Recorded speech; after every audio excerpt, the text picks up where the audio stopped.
옛날 어느 바닷가에 인어공주가 살았습니다. 인어공주는 늘 지상을 동경해서 육지에서 온 멋진 배를 훔쳐보곤 했지요. 그러던 어느 날 멋진 배는 큰 태풍을 만나 침몰하고 말았어요. 인어공주는 바다에 빠진 왕자를 구해 바닷가로 끌어올렸습니다. 인어공주는 왕자의 흉부 정중앙에 손을 얹고 세게 압박하기 시작했습니다.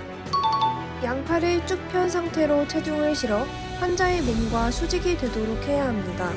깍지를 낀 손가락이 환자의 가슴에 닿지 않도록 힘을 주어 세워서 압박합니다.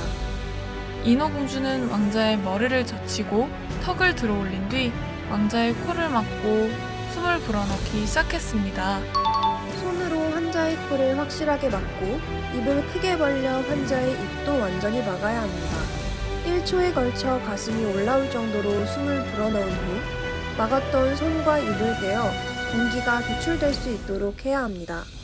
이를 반복하던 인어공주는 저 멀리 왕실 근위대가 오는 것을 보고 바위 틈으로 몸을 감추었습니다. 보아하니 왕자의 호흡이 돌아온 모양입니다. 왕자가 깨어난 것을 확인한 인어공주는 크게 기뻐했습니다. 치료를 받고 건강을 되찾은 왕자는 생명의 은인인 인어공주를 찾아 청혼했답니다. 인어공주와 왕자의 소식을 들은 하늘나라 선녀는 인간 세상에 관심이 생겼습니다. 선녀가 산속 연못으로 내려와 구경을 하던 그때였습니다. 갑자기 비명소리가 들려왔어요. 그곳에는 한 나무꾼이 피를 흘리고 있었습니다. 나무를 베다 그만 손가락이. 선녀는 즉시 지혈을 시작했습니다. 상처 부위를 심장보다 높게 위치시키고 깨끗한 천으로 상처 부위를 감싸 직접 압박했습니다. 절단된 신체 부위를 찾아 식염수로 세척 후 깨끗한 거즈나 천에 감싸 밀봉한 뒤 얼음물에 넣어 가까운 응급실로 가야 합니다.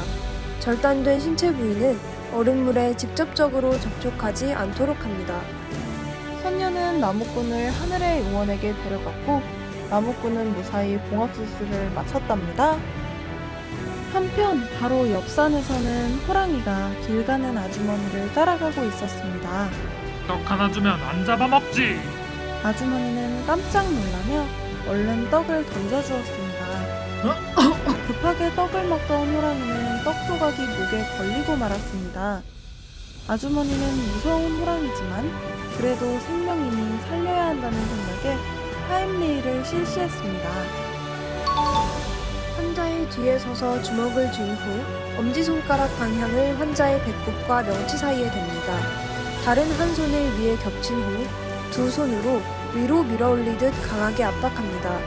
말을 할 수 있거나 이물질이 나올 때까지 이것을 반복합니다. 호랑이의 커다란 입에서 떡 조각이 튀어나왔습니다. 아주머니의 빠른 응급처치 덕분에 목숨을 구한 호랑이는 은혜를 갚기 위해 그 이후로 매일 아주머니의 심부름을 도왔답니다. 어느새 추운 겨울이 찾아왔습니다.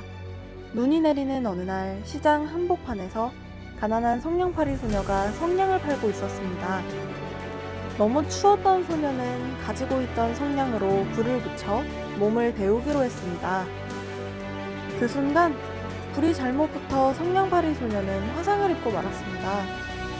우연히 그 옆을 지나던 호랑이는 침착하게 소녀를 냇가로 데려가 화상 부위를 흐르는 찬물로 계속해서 식혀주었습니다. 흐르는 찬물로 상처 부위를 최소 10분 이상 충분히 식혀준 뒤 가능하면 멸균 처리된 깨끗하고 보풀하기가 없는 천으로 덮은 채 응급실로 가야 합니다. 이때 상처 부위에 물집이 잡혔거나 붓가지 등이 늘어붙어 있다면 절대 건드려선 안 됩니다. 그리고 빠르게 근처 의원에게로 데려갔습니다. 호랑이의 침착한 응급처치로 성냥팔이 소녀는 안전하게 치료를 받을 수 있었습니다. 성냥팔이 소녀의 딱한 소식을 전해들은 아주머니는 소녀를 새로운 가족으로 따뜻하게 맞이해 주었답니다. 빠르고 정확하게 실시된 응급처치 덕분에 동화 속 친구들은 오래오래 행복하게 살 수 있었답니다. 여러분도 올바른 응급처치로 도움이 필요한 사람들에게 행복을 베풀어 주세요. 행복을 위한 올바른 응급처치, 우리 모두 실천해요.